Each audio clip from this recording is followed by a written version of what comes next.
Nils, bonjour, est-ce que tu nous entends? Yes, bonjour à tous. Ouais, je t'entends très bien.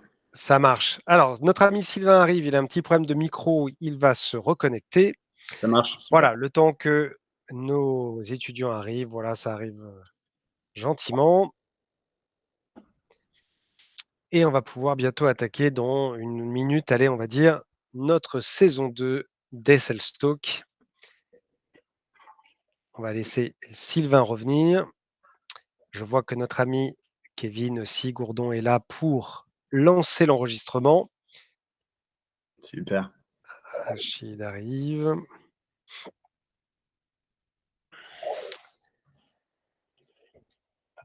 Alors, encore une petite minute de patience. Et oui, les saisons 2, il faut toujours un peu patienter pour pouvoir se lancer. Ça arrive, ça arrive, ça arrive.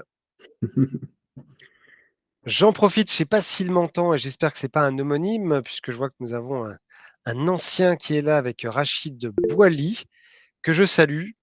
Salut Rachid, merci de ta présence également, puisque je rappelle que c'est l'ensemble de l'écosystème eurédicien qui est convié, à la fois nos étudiants très souvent, évidemment, mais aussi des experts du domaine des sales, notamment.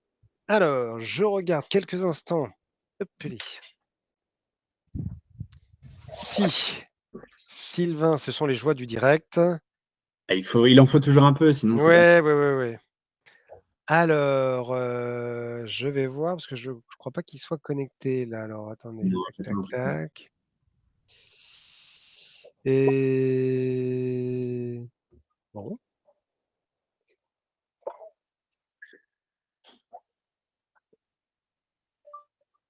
Sinon, on se lancera. Ouais, bien sûr. OK. Alors, ça tombe bien, on a aussi des experts. Et salut Thibaut, qui est expert en marketing, notamment Sales Automation. Alors, Sylvain est Bonjour revenu. Erwan. Salut Thibaut. Bonjour Sylvain, bonjour Nils. Bonjour Thibaut. Est-ce que j'ai du son? Et ben voilà, c'est Ah, revenu, ce sont les joies du direct. Eh alléluia. bien, les amis, il est voilà 18h02 passé. On va pouvoir démarrer et ça continue d'arriver, cette saison 2 du coup des Sales Talk que nous avons lancé avec Sylvain Fantoni, qui est notre expert ici en vente B2B et qui est directeur d'ailleurs de ce qu'on appelle la Sales Academy. Pour ma part, je suis Erwan Poirot, donc directeur général adjoint du groupe Euridis. Et l'idée, c'est d'échanger avec, dans cette émission à la fois modeste mais géniale, sur justement des thématiques très spécialisées, très précises, qui se veulent aussi très opérationnelles sur le monde des sales. Et évidemment, la question de l'automatisation aujourd'hui des pratiques. Et évidemment, ce qui se joue, c'est un vieux débat entre est-ce que je vais faire de la quantité ou de la qualité. Et on va voir si on résout ça ce soir, en tout cas avec justement des tips aussi extrêmement pratiques. Certains experts, je vois Thibaut notamment, pourront évidemment échanger avec nous. Je rappelle le principe de l'émission, notamment, c'est que on va y avoir d'abord un échange avec Nils Morel, que je salue d'ores et déjà, mais que Sylvain va présenter après. Et merci en tout cas, Nils, d'avoir accepté notre invitation. N'hésitez pas à poser vos questions dans le chat. Et puis, vous pourrez au bout d'un moment, je ferai le relais pour pouvoir poser des questions à notre invité et des questions qui se veulent voilà, à la fois très opérationnelles et pratiques. C'est le but de l'émission. On ne va pas être trop long, on va tout de suite démarrer dans le vif du sujet. Peut-être un petit point pour me rassurer et me dire, Kevin, si jamais l'enregistrement est bien effectué, puisque je rappelle que vous pouvez nous retrouver toute la saison 1 en replay sur notre chaîne YouTube. Et ce sera également le cas de celle-ci. Ça arrive, ça arrive, ça arrive.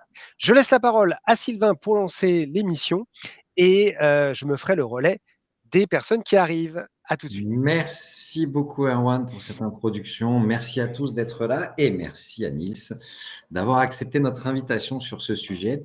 Donc, pour la petite histoire, moi, j'ai rencontré Nils dans le cadre de nos partenariats Euridis, justement envers des solutions d'automation.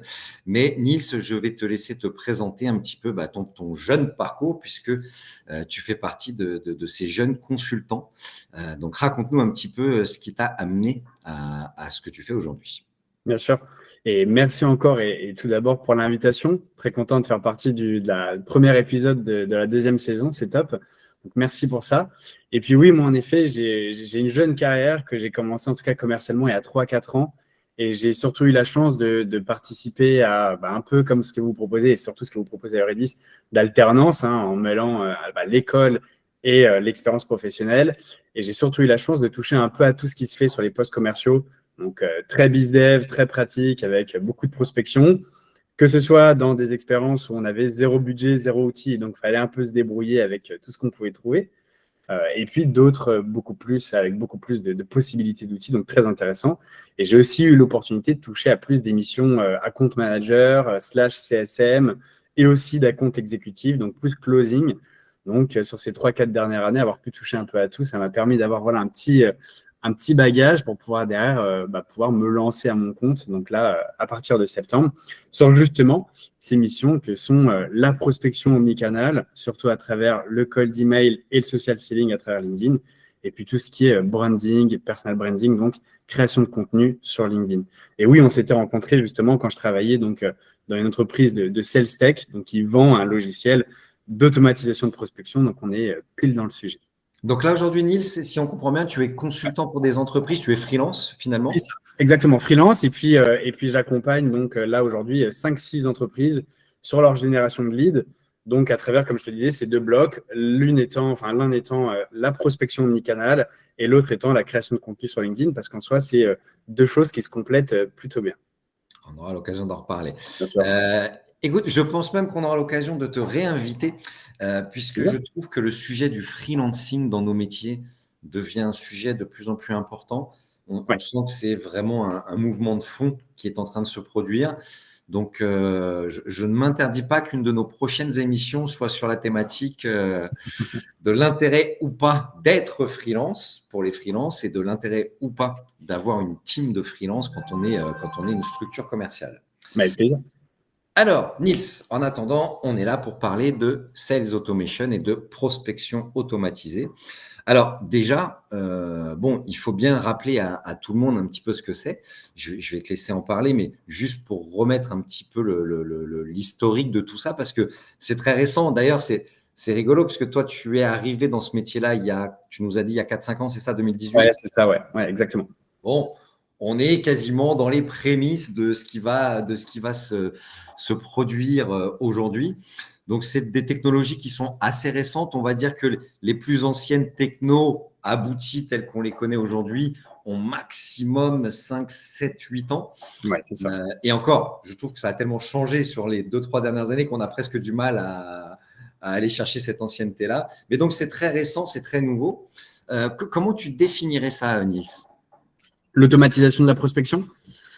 En fait, je pense, tu vois, il y a eu, je pense, plusieurs grands chapitres, épisodes à la prospection. Je pense que, et moi, je l'ai connu au tout début et même il y a quelques années en soi, et même, je pense, encore dans quelques organisations aujourd'hui, on prospectait énormément manuellement. Et avant, ça se faisait énormément via le téléphone et ça doit encore se faire aujourd'hui. Je pense que c'est un débat parallèle, mais qui est important. Et puis, il est arrivé aussi un peu l'apogée du social selling à travers LinkedIn, etc., notamment il y a quelques années où ça a vraiment décollé.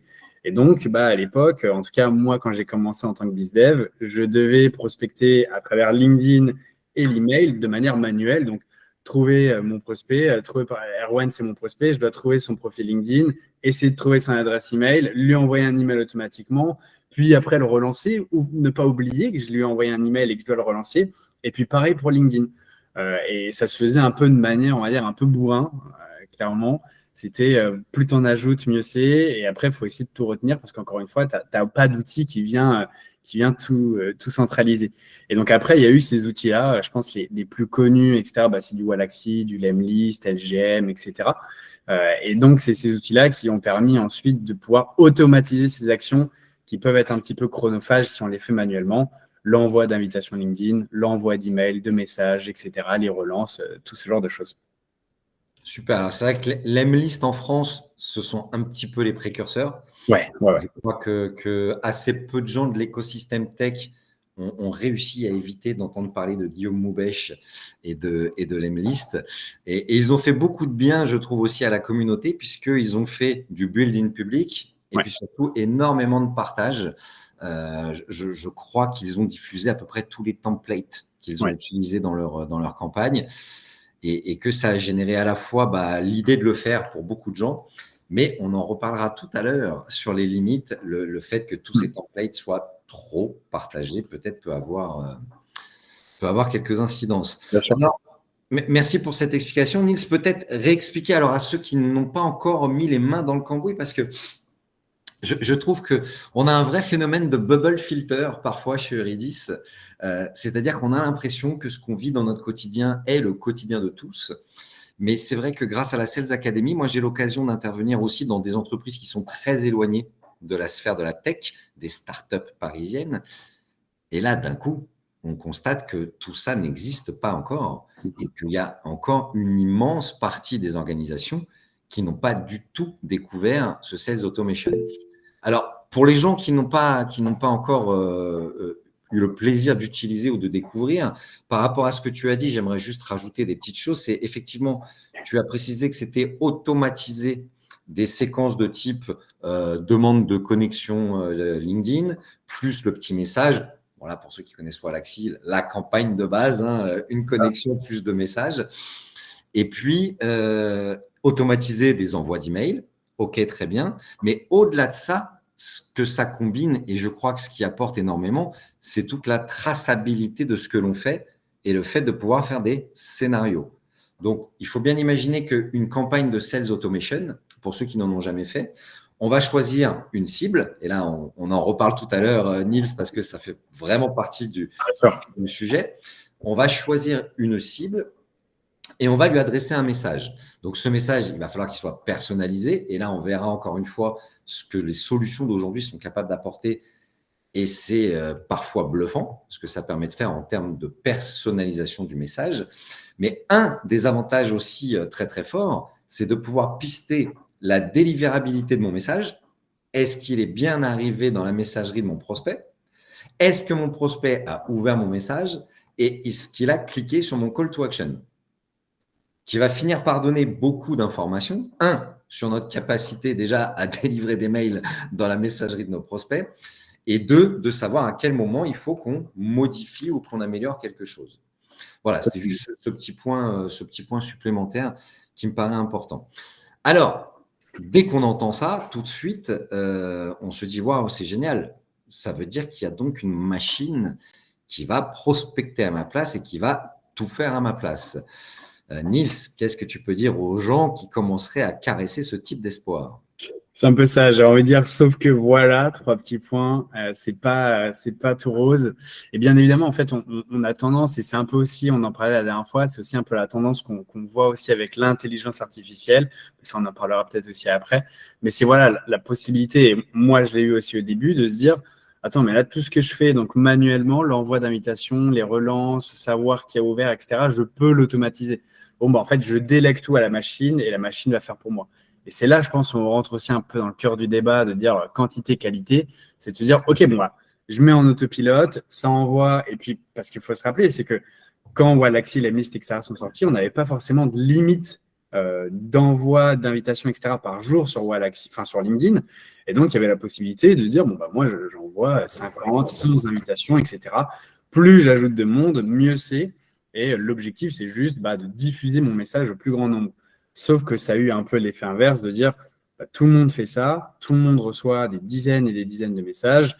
Et en fait, tu rentres, et je sais que tu aimes bien ce mot, dans une standardisation où là, tu n'arrives plus à te différencier. Et là, la machine, tu vois un peu les limites si tu ne dépends que d'elle.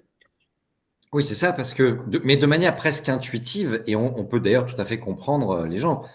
On nous dit, tu n'as plus besoin de faire l'action manuelle, de rentrer l'adresse mail, de sélectionner l'adresse mail, de dire « Ah, donc il s'appelle Nils, alors bonjour Nils ». Donc, on se dit « C'est super, je vais pouvoir shooter des milliers et des milliers et des milliers de messages ». Alors, tu viens d'évoquer une des limites, de ça, effectivement. C'est déjà si je fais… Alors, on parle souvent de batch quand on fait de l'automation. Donc, le batch, c'est la taille, en gros, de la séquence que je vais envoyer. Combien de gens sont concernés par ma séquence? Donc, initialement, on s'est dit, je vais en mettre 10 000. Sauf qu'à 10 000, évidemment, il ne se produit rien de bon. Et puis, on a tous, je crois, subi ces campagnes absolument pas personnalisées Moi, je reçois des tonnes et des tonnes et des tonnes de campagnes pour me vendre de la performance commerciale, ce qui est quand même un tout petit peu le sujet de Redis. Et donc, on se dit, en termes de ciblage, on est quand même très, très éloigné. Alors, justement, pour éviter ça, Nils, est-ce qu'on peut évoquer ce qu'on pourrait appeler un corpus de bonnes pratiques quand on veut se lancer dans le Sales Automation? Déjà, si tu veux bien nous expliquer ce qu'on peut automatiser avec les différents outils, et puis, quels sont tes conseils pour pouvoir fabriquer une séquence automatisée qui puisse tenir la route? Bien sûr. Pour ce qui est automatisable, à peu près tout et n'importe quoi, mais je pense qu'on va surtout se concentrer sur le fait de trouver les bonnes personnes, trouver le bon moyen de leur communiquer, donc trouver leurs coordonnées, et puis derrière, automatiser une série d'actions à travers email, LinkedIn, différents canaux, voire même aussi Twitter. Je sais que LGM, par exemple, propose ça.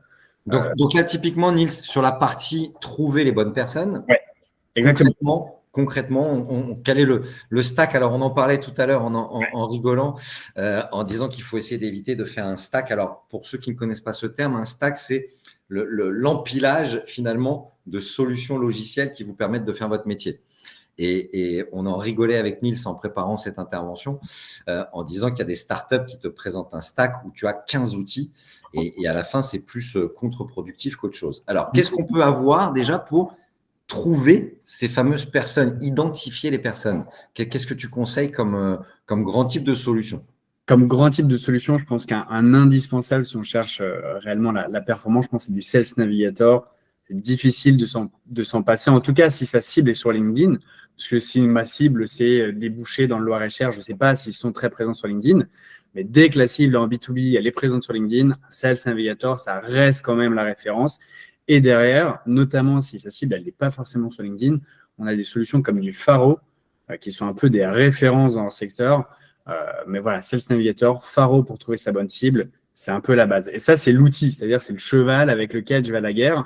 Sauf que voilà, si je ne me suis jamais préparé et entraîné de ma vie, je ne vais pas aller bien loin. Et juste pour refaire un point, parce que j'entends très souvent des gens me dire que leur cible n'est pas sur LinkedIn. Ouais. Et je leur démontre quasiment systématiquement le contraire. Alors, tu as trouvé un exemple où je pense que tu as raison.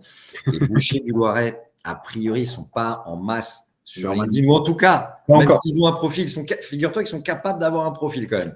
Mais en termes d'activité, c'est un peu léger. Mais blague à part certains secteurs très, très, très spécifiques, aujourd'hui en B2B, on a quand même une immense majorité de nos bien sûr, parce qu'on a un peu tendance à oublier que il y a on va dire même 90 voire même plus % de personnes qui sont sur LinkedIn mais n'ont pas forcément de photo de profil, ne likent jamais, ne commentent jamais, ne sont qu'un peu des viewers de l'ombre, hein, ils regardent mais ils n'interagissent jamais, pourtant ils sont là. Et donc ces personnes-là, on a tendance à les oublier, donc on les sollicite rarement. Et donc, les solliciter fait que tu as beaucoup de chances d'avoir des réponses. Donc, ça peut être intéressant. Et j'ai eu aussi le cas, notamment dans l'automobile, dans la grande distribution, on voit que LinkedIn, ça marche aussi, même si on ne dirait pas. Alors, on est en train de parler de faire une liste. Ouais. Est-ce qu'on n'a pas oublié une étape, Nils, pour expliquer à tous nos amis les vraies bonnes pratiques d'une automation? Je crois qu'on a été un peu vite sur le fait de trouver les gens. Quelles sont les questions qu'on doit se poser avant d'ouvrir Sales Navigator, parce que Sales Navigator, il va faire que les requêtes qu'on va lui donner. C'est ça. Donc, comment on fait pour déjà avoir des bonnes requêtes? Avant, il faut pouvoir définir qui on va cibler et surtout, ces personnes-là, qu'est-ce qu'on va leur dire, qu'est-ce qu'on leur apporte. Et donc, il faut définir un peu, si tu veux, une carte mentale, définir son ICP, son persona. Donc, définir le secteur d'activité dans lequel on Alors, pour tout le monde, je me permets, Nils, à chaque fois de vulgariser au cas où une personne n'avait pas nos codes un peu pointus. Ce qu'on appelle ICP, c'est Ideal Customer Profile. Ça concerne la typologie de l'entreprise. Est-ce que c'est une PME? Est-ce que c'est un grand compte? Ça peut être sa géographie, ça peut être le nombre de salariés, ça peut être l'activité, le secteur d'activité. Bref, on va caractériser vraiment l'entreprise. Ensuite, tu as évoqué la notion de persona. Le persona, c'est l'individu en lui-même qu'on veut contacter au sein de cette entreprise qui nous intéresse.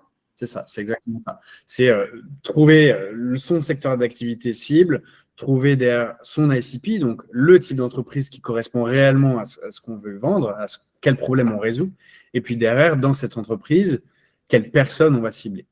Et une fois qu'on a répondu à ces questions, et surtout, OK, ces personnes-là, quelle est leur problématique, quelle est leur pain, leur douleur, et comment je vais la résoudre, derrière, on peut ouvrir Sales Navigator ou Pharo, P-H-A-R-O-W pour ceux qui demandent. Et donc, derrière, pouvoir commencer à faire ces recherches. Et là, il y a beaucoup de choses.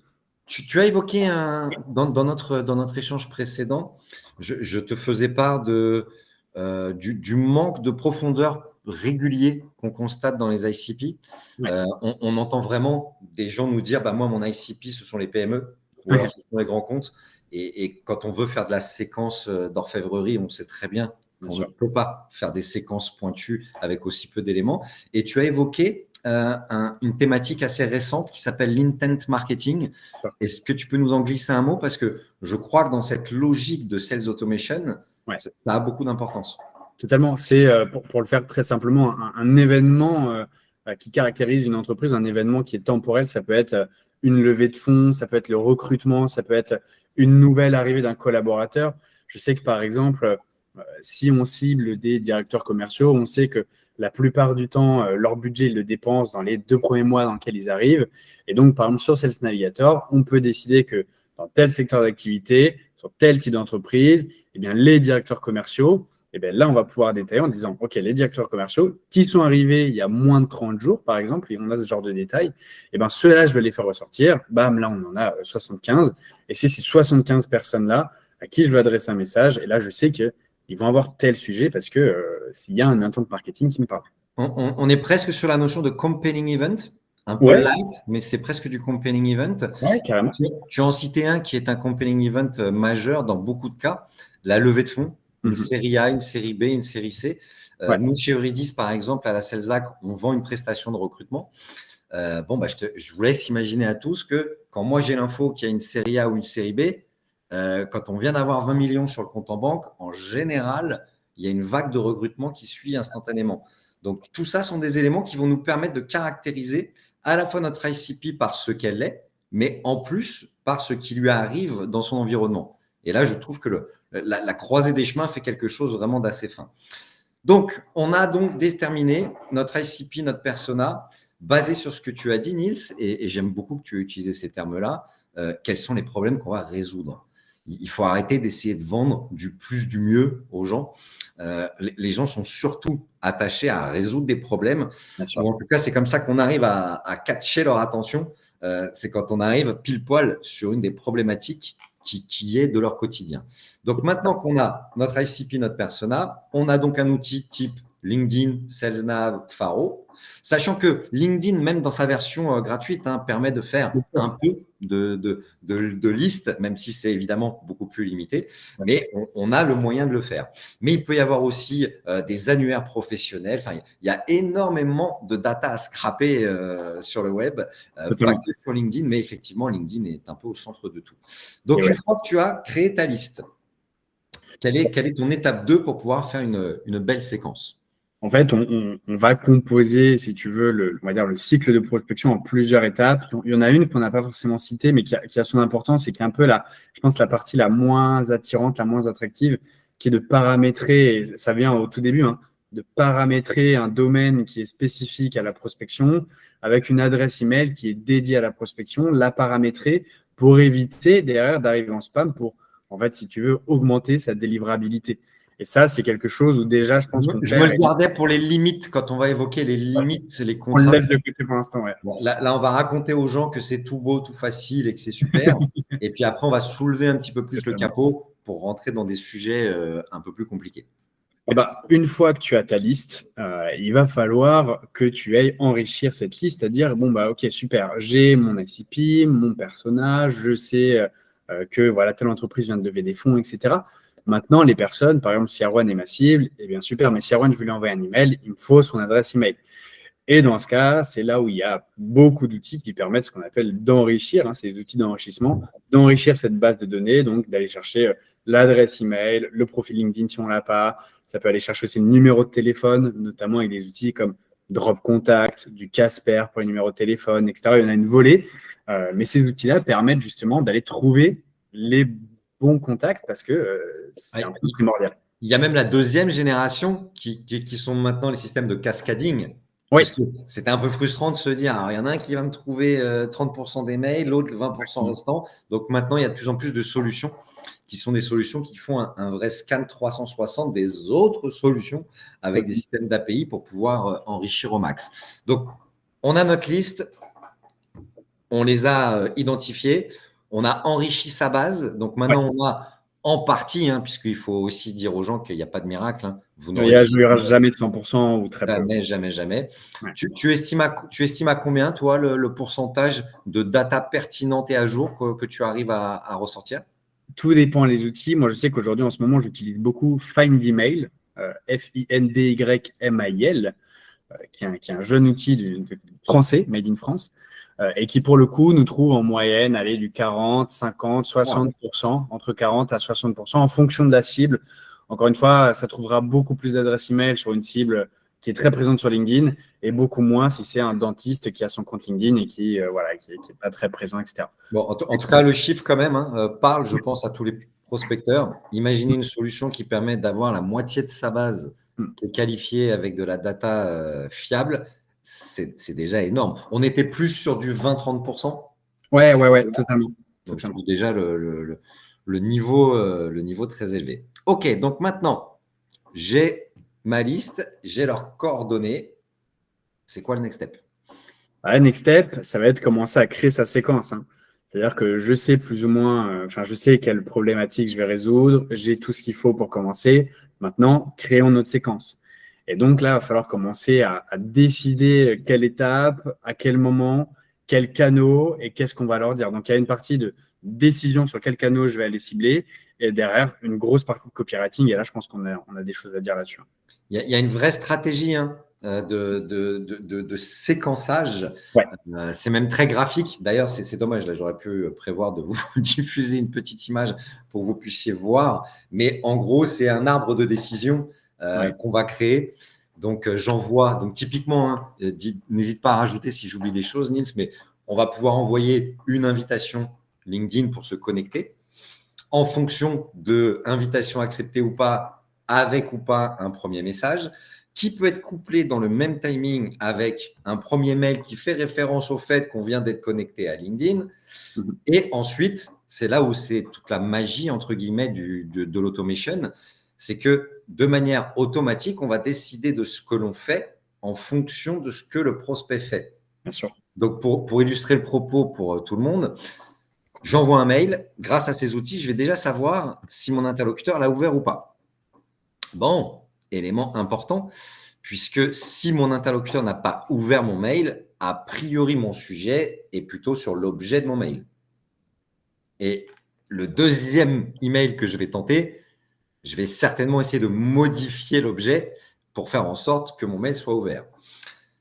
Si le mail est ouvert, mais que personne ne clique, puisque en bon marketeur que nous sommes, alors après, même si il y a deux écoles. Il y a deux écoles. Il y a est-ce que je veux avoir l'air d'un truc marketing avec un call to action ou est-ce que j'ai vraiment un mail qui a l'air d'avoir été écrit par un sales et c'est rare qu'on insère des call to action avec des gros points d'exclamation quand on écrit aux gens.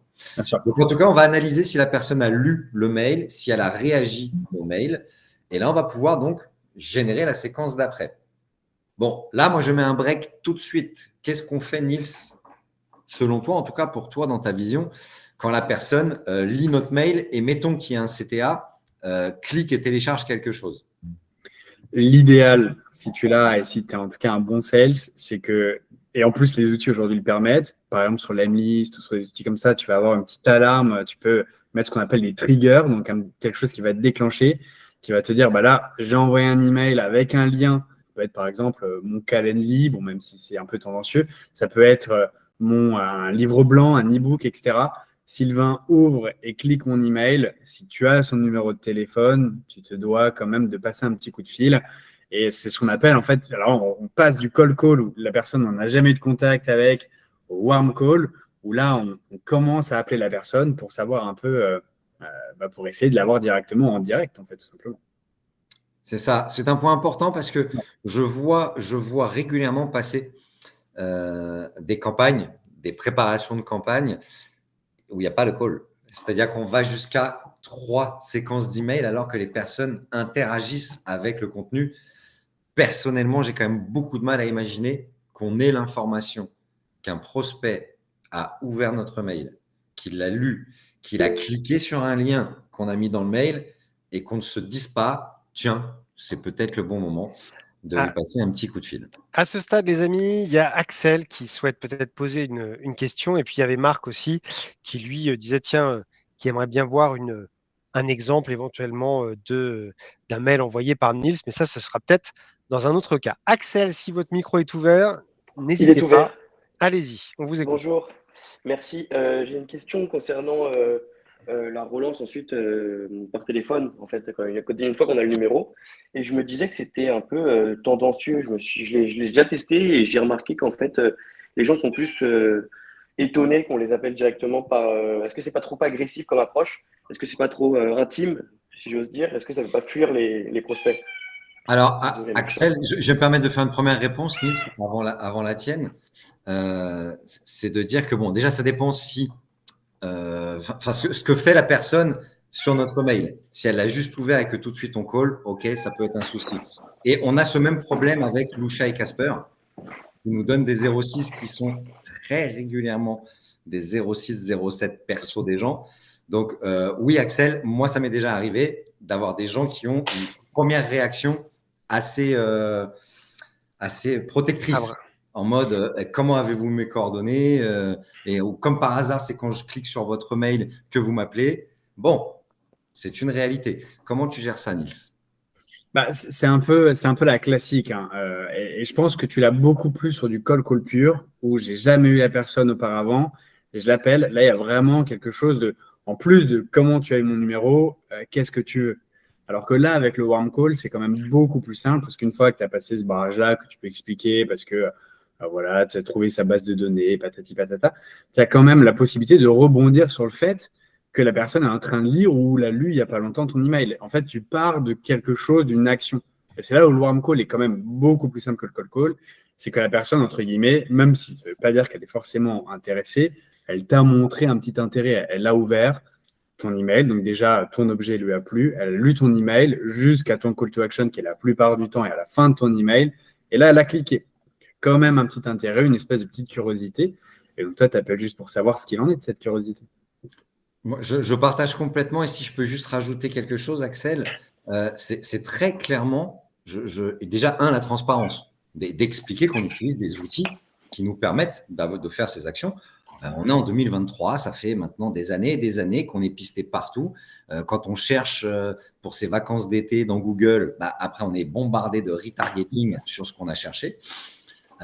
J'aime beaucoup ce que nous dit Marc, qui explique aux gens comment laisser le moindre trace numérique et de leur dire Lusha et Casper, typiquement, sont des solutions qui se prétendent RGPD. Alors, je ne sais pas comment ils ont fait pour avoir un label RGPD, mais bon, en tout cas, ils se prétendent RGPD, ce qui signifierait dans l'absolu que nous n'obtenons de numéros que de gens qui un jour ont mis le numéro en cliquant « J'accepte que ce numéro soit partagé sur des bases de données ».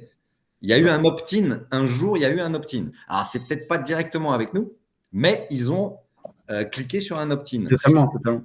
Mais j'aime beaucoup le message de Marc qui dit clairement j'ai trouvé ton numéro sur Casper. Il y a un moment, comme tu le disais, Sylvain, en 2023, on sait qu'il y a des outils qui permettent d'aller chercher des coordonnées. Les gens ne sont pas crédules. J'ai trouvé ton numéro de téléphone parce que je l'ai cherché.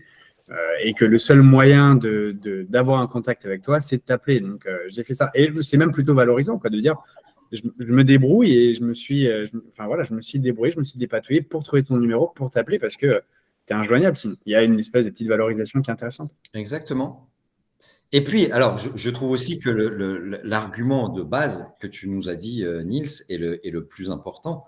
C'est-à-dire que on appelle des gens sur un sujet qu'ils sont en train de consulter. Rappelons-nous tous que le call, par définition, tu embêtes les gens à un moment qu'ils n'ont pas choisi. Bien sûr. Donc, quitte à ce qu'un commercial m'appelle pour me parler de CRM, si je suis en train de cliquer sur une campagne d'un éditeur de CRM, je vais avoir du mal à pas être finalement un peu satisfait d'avoir cet échange avec le commercial pour que je puisse lui poser des questions.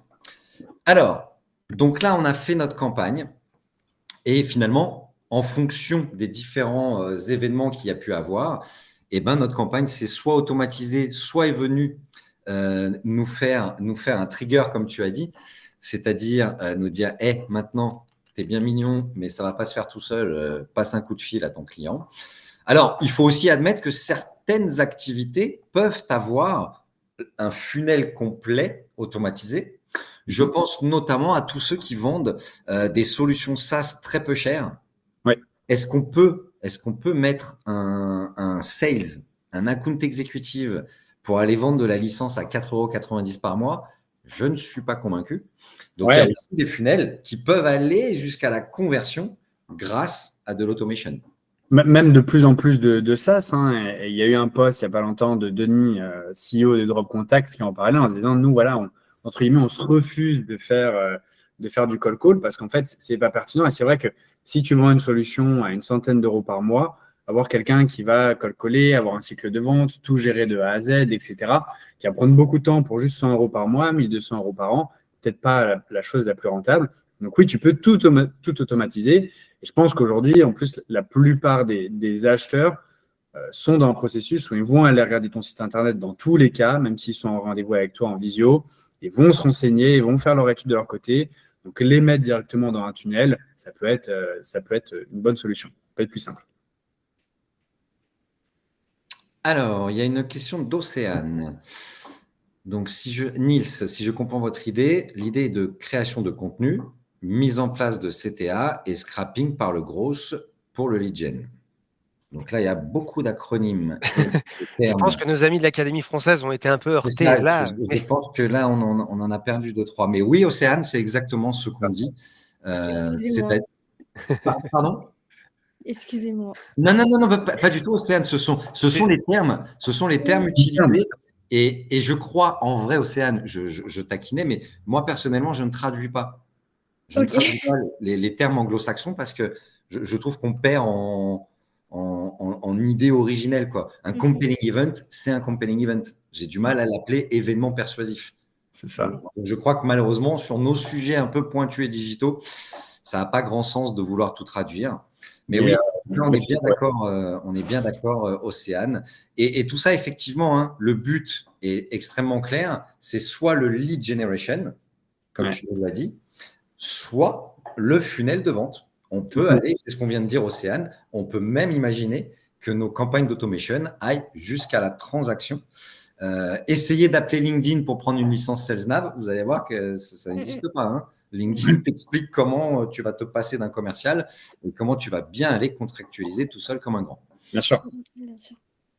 Alors, est-ce que c'est clair pour tout le monde? Et déjà, est-ce qu'il y a des questions peut-être sur ce qu'on est en train d'évoquer, c'est-à-dire cette fameuse création de campagne? Alors, pour ceux qui seraient frustrés de ne pas le voir et de ne pas avoir vraiment les détails, je vous rassure, il existe, là, c'est même plus des tonnes, c'est vraiment, c'est assez incroyable, des ressources de tous les côtés. Vous tapez YouTube, vous tapez growth, vous tapez lead gen, vous tapez automation, et vous allez avoir des tonnes et des tonnes et des tonnes de vidéos qui expliquent vraiment toutes les différentes possibilités qu'on peut avoir. Là, ce n'était pas l'objet, c'était plus aussi de parler un peu de tout ça et de se dire, ce qui va être un petit peu notre deuxième partie, entre guillemets, Nils.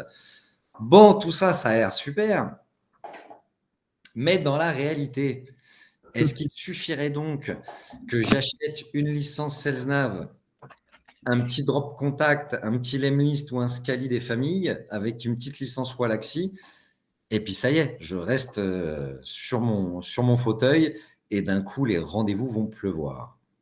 Et il y aura peut-être une question complémentaire, c'est le lien avec l'IA dont on parlera. Ouais. Est-ce que l'IA change la donne et permet de faire un sur-mesure encore plus sophistiqué ou pas pour résoudre la question que Sylvain vient d'évoquer? Bien sûr. L'IA, je pense qu'on peut même en faire une petite parenthèse rapide en disant que c'est un peu c'est un peu comme les outils, c'est un peu comme ce qu'on dit depuis le début, c'est-à-dire que l'outil, c'est l'accessoire qui te permet de. L'IA, aujourd'hui, ça va être un accessoire qui va te permettre de. Mais si tu ne t'appuies que sur ça pour régénérer des rendez-vous, ça ne va pas marcher. Si tu envoies juste des messages, des templates qui existent et qui sont les templates prédéfinis où tu vas juste modifier le nom de la personne en mettant une variable et tu envoies le message en espérant de prendre un rendez-vous, bah, c'est la même chose avec l'IA. Et je pense qu'on a le cas, il y a plein de cas. Je pense que même déjà à l'école, peut-être des gens qui rendent des devoirs faits par l'IA, dans les RH avec des lettres de motivation, etc. Je pense c'est des lettres de motivation. Plus que ça. Voilà, c'est ça. Et donc, dans le call d'email aussi, dans la création de contenu également. Alors, ça se voit déjà tout de suite. En fait, c'est peut-être que ça ne se voyait pas il y a quelques mois, comme ça ne se voyait pas quand c'était automatisé il y a quelques années. Alors, comment ça se voit, Nils? Quand tu dis ça se voit, parce que moi, j'ai une réponse à cette question qui est un peu surprenante. Comment ça se voit?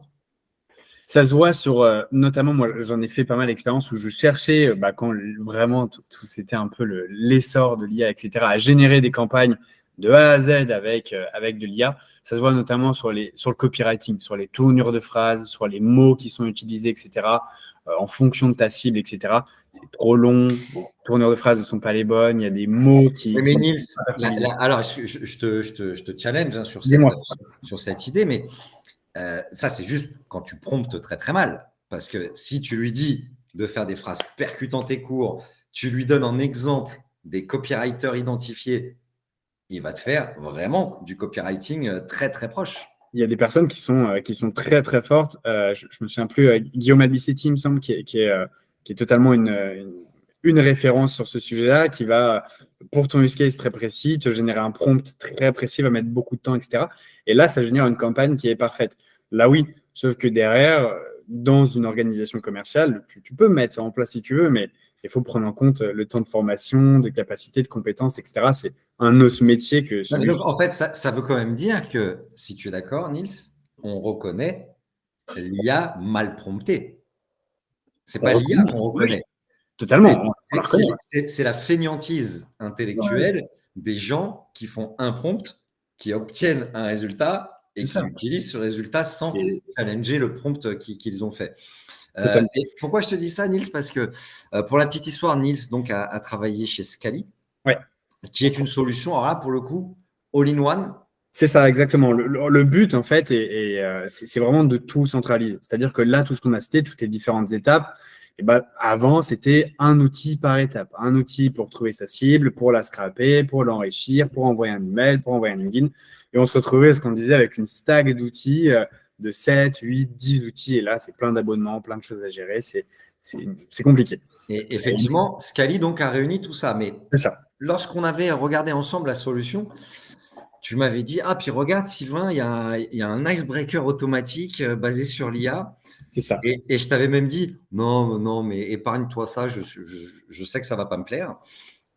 Et en vrai, quand tu as cliqué dessus et qu'on a été sur mon profil et que tu as fait la démo en générant un icebreaker, je me suis dit qu'on allait le reconnaître parce que c'était beaucoup plus quali que ceux que je reçois.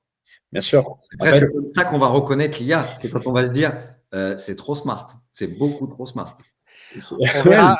Après ta réponse, Nils, il y a peut-être encore des questions d'Axel et Daniel qui ont levé la main, mais on te laisse d'abord répondre à ça. Notamment, est-ce que l'imperfection ne va pas devenir la nouvelle perfection? C'est un vrai sujet. Après, je ne pense pas, honnêtement. Je pense que l'IA va être utilisée comme une aide. Si elle est bien utilisée, elle est très précieuse. Comme un outil, s'il est bien utilisé, il est très précieux. Mais ça ne viendra pas faire le travail à 100%. Il faudra toujours quelqu'un. Sauf si, il y a des personnes qui, je pense, peuvent tout automatiser. Mais c'est réellement une compétence qu'il faut développer et c'est une compétence en elle-même. Clairement, et puis c'est une compétence qui va même au-delà juste de l'IA parce que pour que tout ça fonctionne, alors il y a Scali, mais il n'y a pas que Scali dans la vie. Et les gens se fabriquent, c'est un peu ce que Marc disait. On peut avoir des Google Sheets, on peut avoir tout un tas de solutions qui sont interconnectées avec des API et qui vont pouvoir générer une automatisation hyper complexe. La plupart des outils aujourd'hui vont le proposer. Hein. Tu as du Scali, Lemlist propose aussi de l'icebreaker avec de l'IA. Human Linkers sont un peu positionnés là-dessus. Tu as Zelic, qui est un nouvel outil qui va sortir bientôt, qui centralise aussi tout ça et qui est très axé sur l'IA. Donc, bien évidemment, c'est un peu le truc du moment, mais ça demande quand même une relecture. Hein. Moi, j'ai du mal à faire confiance à 100% à l'icebreaker sans relire et que ça s'envoie tout seul. Je compte lecture quand même. Une petite question pour voir si Daniel, qui avait la main levée, mais je ne sais pas si c'est toujours d'actualité ou si c'était un truc automatisé. Oui, non, c'est pas un truc automatisé. Bonjour à tous. Bonjour. Oui, donc moi j'interviens chez Eurydice, donc assez récemment et notamment sur des sujets qui concernent l'IA, l'innovation digitale. Donc je voulais vous répondre un petit peu sur peut-être ce qui va arriver demain. Aujourd'hui, on parle de prompt. Moi, j'anime un labo notamment sur l'IA générative et j'ai une entreprise dessus qui fait de l'IA et de l'image et de l'IA générative. Il me semble quand même, avec les IA génératives qui sont des très très grands modèles de langage, que demain, alors LinkedIn ou Human Linker que je connais ou d'autres, seront en capacité de manière automatique à automatiser peut-être les produits ou les offres que vous allez mettre en place, l'écosystème de votre entreprise et l'écosystème de votre cible et le profil de l'acheteur. Ça veut dire que globalement, si on veut faire un bon prompt aujourd'hui, on peut interroger ChatGPT en lui disant « moi je vends ça, je fais ça, etc. » Mais quand vous allez le faire de manière automatisée, il faut des outils digitaux très complexes que nous on utilise, il faut des développeurs et autres pour créer tout un écosystème. Et je pense que c'est à la portée de LinkedIn, c'est à la portée de sociétés qui font ça. Et en fait, je pense que l'humain va quand même le vérifier, le message. Mais l'idée, c'est de créer un message en fonction des contextes et sur le moment, entre ce que vous vendez, ce que l'entreprise sera en capacité d'acheter. Et donc, du coup, il va y avoir des personnes et des développeurs qui vont créer des algorithmes qui vont réfléchir à ce type de solution et auquel cas les messages seront très personnalisés et là ils seront bons. Voilà. Merci beaucoup, Daniel. Merci Daniel. Mais c'est vrai, hein, je pense que le futur de l'IA va avoir un véritable impact dans la prospection et je pense qu'il en a déjà. Oui, c'est déjà clairement le cas. Aujourd'hui, tout le monde de la tech a réussi à trouver des utilisations très pertinentes de nos amis ChatGPT. Ok, donc on a dit, donc il y a l'IA. Le sujet qu'on voulait aborder, c'est le côté pas si miraculeux que ça. Tu l'as évoqué tout à l'heure, Niels, je t'ai coupé, j'en suis désolé. Je crois que c'est le bon moment pour en reparler. Oui, bien sûr. Il y a à la fois une contrainte et un danger. C'est-à-dire que c'est pas toujours très clair, je trouve, dans la communication de tous ces petits outils, de la zone de danger qu'ils génèrent. La zone de danger, elle est extrêmement importante. C'est que vous pouvez… Il y a deux gros dangers, en fait. C'est se faire bannir de LinkedIn. Et quand on a un compte un peu actif depuis quelques années, on sait qu'avoir 5 000, 10 000, 15 000, 20 000 abonnés, ça ne se fait pas en 6 mois.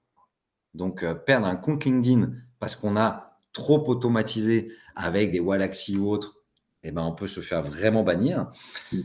Et puis surtout, on peut cramer un nom de domaine.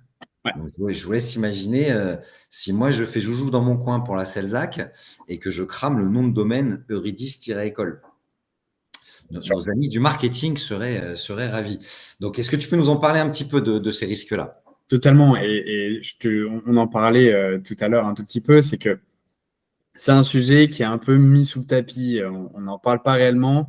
Et en fait, ce que je vois la plupart du temps et ce que je voyais quand je vendais ces outils-là, c'est que les 90% se lancent juste, vont lancer une campagne d'email, de LinkedIn, etc. Ils ont tout ce dont on a dit juste avant, mais il leur manque le paramétrage d'un nom de domaine et d'une adresse email, qui est dédiée à la prospection. C'est-à-dire qu'on va créer un nom de domaine qui peut être différent si jamais on n'a pas envie d'abîmer son nom de domaine. Eurydice.net peut devenir eurydice.com.fr par exemple. Et c'est un nom de domaine qui va être dédié à la prospection. Et là, on va avoir 3-4 choses à paramétrer.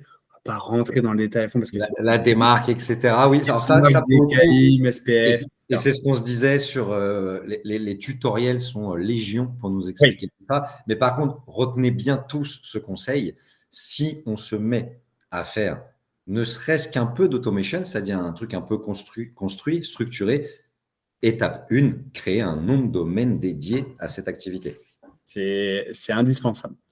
C'est indispensable et ça permet justement derrière de ne pas tomber en spam, d'augmenter sa délivrabilité. Et quelque chose qui va de pair avec ça, c'est de préchauffer son adresse email. C'est-à-dire que c'est même obligatoire, enfin, c'est pas possible de faire autrement. C'est je crée mon adresse email et cette adresse email-là, elle est donc vierge de toute activité. Et donc, si je commence directement à envoyer 100, 200 adresses email tous les jours, je vais avoir peu de réponses parce que c'est un peu le jeu de l'email. La Google, le Microsoft, automatiquement, va nous détecter comme un spammer et va donc nous mettre en gros un drapeau rouge sur la tête. Et puis là, vous allez que atterrir en spam. Et donc ça, il faut l'éviter. Et donc, il y a des outils, des solutions de ce qu'on appelle de warm-up qui préchauffent votre adresse email, qui simulent des activités sur votre compte. Et donc, on fait ça en moyenne 2 semaines, 3 semaines idéalement avant d'envoyer n'importe quel email d'automatisation. Et peut-être un petit mot, Niels, sur tous les pauvres commerciaux qui essayent de faire du email automation avec du Sendinblue, avec des outils comme ça. Ouais, totalement. Très bien par ailleurs, hein, Sendinblue est une pépite française, mais ce sont des outils de marketing automation. On a l'impression que c'est pareil, mais là, on vient de toucher cette subtilité. C'est que quand on fait du cold emailing et qu'on veut l'automatiser, par définition, on va envoyer des emails à des prospects, à des adresses qui ne nous connaissent pas, versus Sendinblue, qui lui est fait pour faire du marketing automation avec des gens qui se sont inscrits à notre newsletter, pour faire simple. Exactement. Donc, faire très attention à ça, faire très attention à ce système de se préchauffer. C'est même exactement le même exercice que quand on va courir. Bon, on ne va pas courir 10, 15, 20 km sans être réchauffé. Là, c'est le même principe. J'évite de me blesser, j'évite d'atterrir en spam en me préchauffant, donc en faisant un warm-up, ce qu'on appelle de mon adresse email pendant 1, 2, idéalement 3 semaines avant l'envoi de toute adresse email. Et là, typiquement, là, vous avez un conseil d'expert qui est précieux parce que c'est vraiment quelque chose qu'on met sous le tapis dans le monde des solutions marketing qui vendent tout ça. Deuxième danger, on l'a évoqué, mais à demi-mot, en parlant de notre ami Guillaume Moubèche et Nina Ramen et toute la clique, qui n'ont pas fait que du bien finalement à partager sans fin tous ces templates. Moi, je trouve, et je ne sais pas comment tu fais toi pour sortir de ça, Niels, mais on parlait de copywriting tout à l'heure. Alors, pour ceux qui n'ont pas le terme, le copywriting, c'est le fait d'écrire pour vendre, finalement, si on veut faire de manière écrire pour vendre. Bon, le problème, c'est que les modèles se ressemblant, vous avez tous vu sur LinkedIn des centaines de posts qui vraiment racontent toujours « Oh, je suis arrivé en retard, mais mon patron s'y a, puis ça a été la chance de ma vie, machin. » Le faux storytelling à 2 balles. La méthode AIDA érigée comme totem absolu de l'emailing. Ce qui produit des emails qui se ressemblent beaucoup. Sur les 3 ou 4 dernières années, je ne compte plus le nombre d'emails, le 3e mail avec un chaton qui pleure. J'ai dû en recevoir 500. Alors, la première fois, l'effet est génial, mais après, ça devient désespérant et même disqualifiant, je trouve. Comment tu manages ça, Niels ?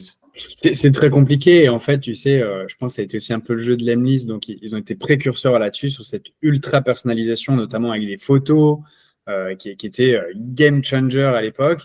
Et qui maintenant, si je t'envoie un email avec une photo, avec ma tasse de café, on prend un café, si tu connais un peu, si tu baignes un peu dans le milieu, tu sais directement que c'est automatisé. Tu ne répondras pas. Tu ne répondras jamais.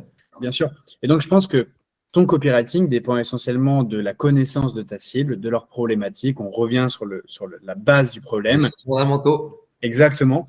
Et donc, derrière, il y a plein de problématiques, il y a plein de choses à éviter pour que ton message puisse être pertinent. Les emails qui sont trop longs pour la plupart du temps. Je pense que les pires, c'est le moi-je, c'est-à-dire on ne fait que parler de soi, de ce qu'on vend, etc. Et donc, comme dans la vraie vie, échanger avec quelqu'un qui ne fait que parler de lui pendant 5 minutes sans vous laisser en remplacer une, et ça ennuie tout le monde. Donc, c'est des emails qui sont courts, qui vont droit au but et qui répondent à une vraie problématique. Et par rapport à des intents marketing, etc. notamment. Et on en parlait tout à l'heure, Nils, sur le fait que typiquement, il y a quelques mantras comme ça. Il y a des totems, des mantras dont il est hyper dur de se sortir, notamment le call to action. Ouais. Ça, vous allez dans n'importe quelle formation de copywriting, on va vous dire s'il n'y a pas de call to action, ton truc, c'est le truc le plus pourri de la Terre. Moi, je crois qu'effectivement, call to action sur un mail qu'on veut faire passer pour un executive mail, c'est-à-dire un mail qu'on a écrit exprès pour la personne, si on l'envoie à un DSI, un CFO, un CMO, je pense qu'on peut se priver du call to action. Exactement. Et moi, pour le coup, je fais un peu partie de l'école de ne pas mettre de lien dans mes emails, notamment parce que directement, ça fait email de prospection. Directement, c'est-à-dire que la personne sait pourquoi je suis là, pour la prospecter, et donc ça se trouve, elle ne va même pas prendre le temps de lire mon email jusqu'au bout parce qu'elle a vu que c'était un email de prospection. Alors que moi, j'aime bien la question qui demande une réponse très très courte à la fin. Ça peut être un oui ou un non, par exemple, ça peut être quelque chose de très court et qui permet en fait de filtrer. Et la personne, si elle n'a pas le temps, elle est dans le métro, déjà elle va lire mon email en 30 secondes et pas en 2 minutes. Je fais que parler d'elle. Pourquoi pas, si ma cible le permet aussi, une petite touche d'humour. Et puis derrière, oui ou non. Et derrière, on engage la conversation. Et le but, c'est ça, c'est de créer de la conversation pour ensuite prendre le rendez-vous. Et c'est d'abord créer une conversation. En tout cas, ce que tu dis, Nice, et je pense notamment à nos étudiants, parce que ça soulève le problème qu'évoquait Sylvain, c'est que souvent, nous, on va leur apprendre une pratique et ainsi de suite. Mais cette pratique, et d'où la notion de smart qu'on essaye d'évoquer souvent chez Redis, c'est une agilité en dire en fonction de tel contexte ou telle tendance, il faut être capable de les varier, de jouer en fonction du terrain, un peu comme un tennisman ou un joueur de tennis, et donc d'avoir cette adaptation. Bien évidemment. Ta cible est différente. Moi, il y avait par exemple une stratégie, on va dire, de prospection que j'aimais beaucoup faire. C'était par exemple sur la même entreprise, faire 3 campagnes, l'une pour la personne qui va utiliser mon outil, l'une pour son manager et l'une pour le décisionnaire final. Et tu fais 3 campagnes différentes avec 3 copywriting qui n'ont rien à voir. Je sais que moi, mon utilisateur, c'était le SDR, le business developer qui vient de sortir d'école de commerce. Donc, je peux le tutoyer, je peux lui mettre 2-3 smileys, une petite blague, etc. Et on peut aller droit au but. Son manager, un peu moins. Le décisionnaire qui est le financier, le VP Sales, etc. C'est un copywriting qui est totalement différent. Donc, c'est s'adapter surtout à sa cible et apprendre les codes de sa cible pour les reproduire. Je vois que le temps file décidément à chaque fois. Il faut qu'on fasse des sales talk de 2 heures. Non, je crois que ce qui est hyper important dans tout ce qu'on dit, et tu m'arrêtes si ce n'est pas comme ça que tu vois les choses, Nils, mais c'est de dire que contrairement à la promesse sous-jacente de l'automation, les grandes masses sont interdites. C'est-à-dire qu'on va pouvoir automatiser, mais en fait, on va devoir faire de l'orfèvrerie si on veut que ce soit efficace. Et la patte humaine, c'est peut-être là où elle va rester le plus important. C'est pas tellement de savoir si c'est moi ou pas qui ai écrit l'icebreaker, finalement. Si j'ai une solution d'IA qui fait des icebreakers pertinents en allant chercher des infos qui vont bien, bon, est-ce que c'est une vraie valeur ajoutée que ce soit moi avec ma petite main qui l'ai fait? Je ne sais pas. Par contre, que l'être humain reste le vrai pilote de tout ça et en faisant des segmentations hyper fines et hyper smart, je pense que c'est là qu'est notre rôle en tant que sales.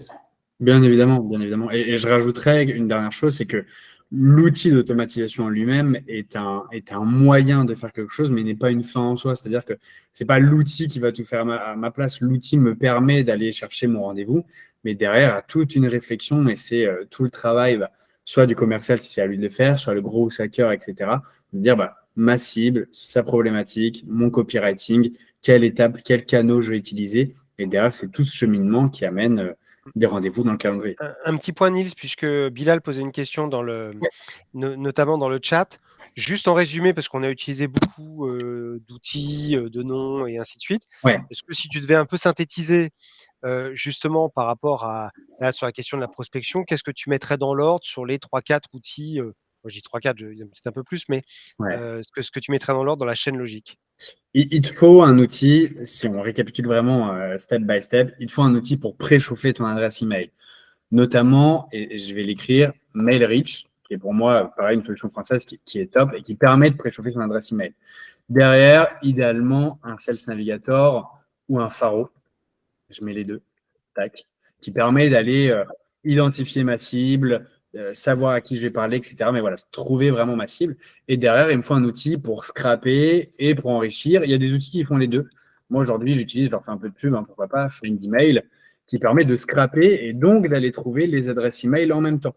Et donc, qui est plutôt pratique. C'est un nouvel outil qui est français, qui marche bien, qui va chercher beaucoup plus. En tout cas, j'ai de meilleurs résultats que sur des outils un peu plus gros qu'on connaît sur de l'enrichissement d'email, notamment des outils en cascade. Donc, j'ai de meilleurs résultats avec Find Email. Et donc, derrière, il te faut un outil type Lemlist, Wallaxy, LGM, Skelly, etc., qui te permet donc d'automatiser, Better Contact, exactement, qui est un outil en cascade, justement, et donc qui te permet derrière d'automatiser ces actions. Donc, Lemlist, Skelly, etc. Et qui permet aussi un peu de centraliser toute la data, ce que tu disais au tout début, Sylvain, centraliser un peu tout ton… D'ailleurs, Nils, n'oublions pas une chose, on oublie un des pistons là, du moteur. Tout ça sans CRM n'a pas grand sens. Hein. Bien évidemment. Si on n'a pas un petit pipe drive des familles, quelque chose en tout cas qui va permettre de structurer tout ça, c'est une roue du carrosse importante. Ouais, totalement. On n'en parle même pas parce que c'est évident. De temps en temps, rappelons les évidences. Alors, n'hésitez pas aussi qui va se dire, mais en fait, avec tout ça, je ne peux pas faire grand-chose. Juste pour finir, pour Bilal, en fait, je crois qu'il faut tester plein de petites solutions. Ouais. Il y a des freemiums quasiment chez tout le monde. Oui. Donc, je crois qu'il faut se faire son stack. Et puis, je donne moi toujours un conseil, c'est que pour démarrer, pour s'habituer à l'esprit de ces solutions, Wallaxy, c'est pas mal. La version gratuite de Wallaxy, parce que ça nous met, c'est le premier outil gratuit qui ne nécessite pas de nom de domaine, qui ne nécessite rien de tout ce qu'on a raconté et qui permet déjà de se mettre dans une logique de séquençage. Et je trouve que voilà, le premier pas, Wallaxy est un terrain de jeu un peu rigolo. On va vite lui trouver des limites, mais c'est très très bien pour démarrer.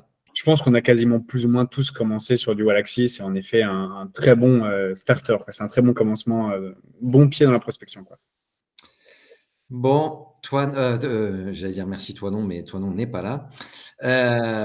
Merci beaucoup Nils. Mais merci à 9h02. Donc on va essayer en tout cas, ça veut dire qu'on aura très certainement dans les épisodes cette année, on y reviendra fortement parce qu'on voit qu'il y a quand même pas mal de sujets encore à aborder. En plus, évidemment, c'est l'essentiel. En plus, à ce stade de l'année, pour nos jeunes étudiants qui, souvent, quand ils démarrent leurs alternances, la question de la prospection est essentielle. Et en tout cas, c'est aussi important de voir que le talent n'est pas lié qu'à l'âge ou l'expérience. Et donc, il peut y avoir, et merci Nils en tout cas de nous montrer, notamment qu'avec ton jeune âge, tu es déjà un vrai expert. Et à l'inverse, on a vu qu'avec nos cheveux gris de quelques-uns, il y a aussi des experts, notamment, il n'y a pas que le digital native, qui savent marier tout ça. Voilà. Exactement. Et effectivement, je vois qu'il y a beaucoup d'interrogations ou de questions, de sujets où on évoque le vrai copywriting, quelle séquence de mail pour quelle cible. Donc, je vous propose qu'on se retrouve d'ici fin d'année, début d'année, pour un nouvel épisode dans lequel on fera peut-être une masterclass, un autre format encore, une petite masterclass avec des experts comme Nils, dont c'est le métier, Marc, dont c'est le métier également, Thibaut, dont c'est le métier également, Romain Rougier. Donc, on a quand même tout un réseau d'experts très pointus. Donc, allez, je vous donne rendez-vous pour une masterclass où on va rentrer dans le détail de comment faire une campagne. Alors, chers amis, il va y avoir bientôt un épisode de notamment, mais qui sera un peu différent mais qui fera vraiment le lien sur notamment le jeudi 19 octobre, puisque la thématique sera sur des prompts de qualité pour justement optimiser notamment la partie smart en tout cas, selling et le smart business d'une manière générale. On fera aussi un petit peu différemment un petit peu avant, puisque nous aurons un sales talk un peu spécifique, notamment mais qui sera plutôt interne, sur notamment comment on passe dans son métier d'expert métier à manager. Donc tout ça au mois d'octobre. Et donc la saison 2 démarre bien. Eh bien Nils, merci encore d'avoir inauguré cette deuxième saison. On se retrouve très bientôt. Et puis merci évidemment Sylvain, notre expert pour l'animation de ces sales talks. Belle soirée à tous et retrouvez-nous sur notre chaîne YouTube si vous le souhaitez le voir en replay. À bientôt. Merci à tous. Merci Nils. Merci tout le monde. Bonne soirée. Bonne soirée à tous.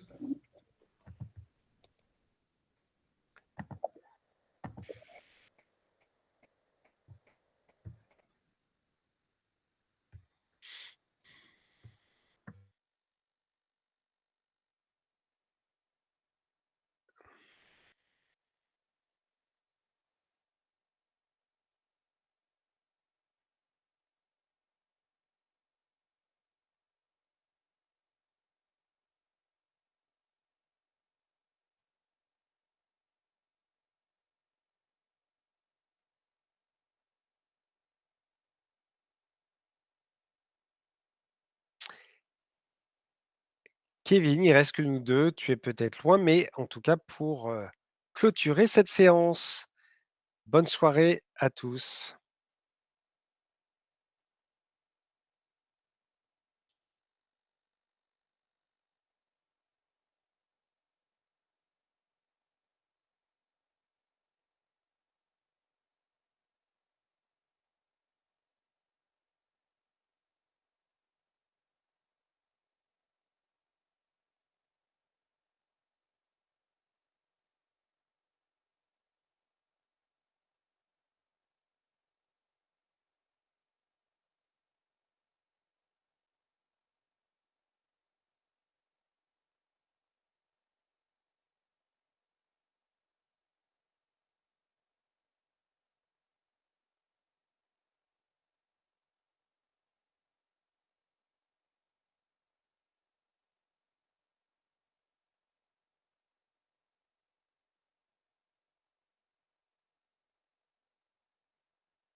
Ah, mais on entend la musique. Oui.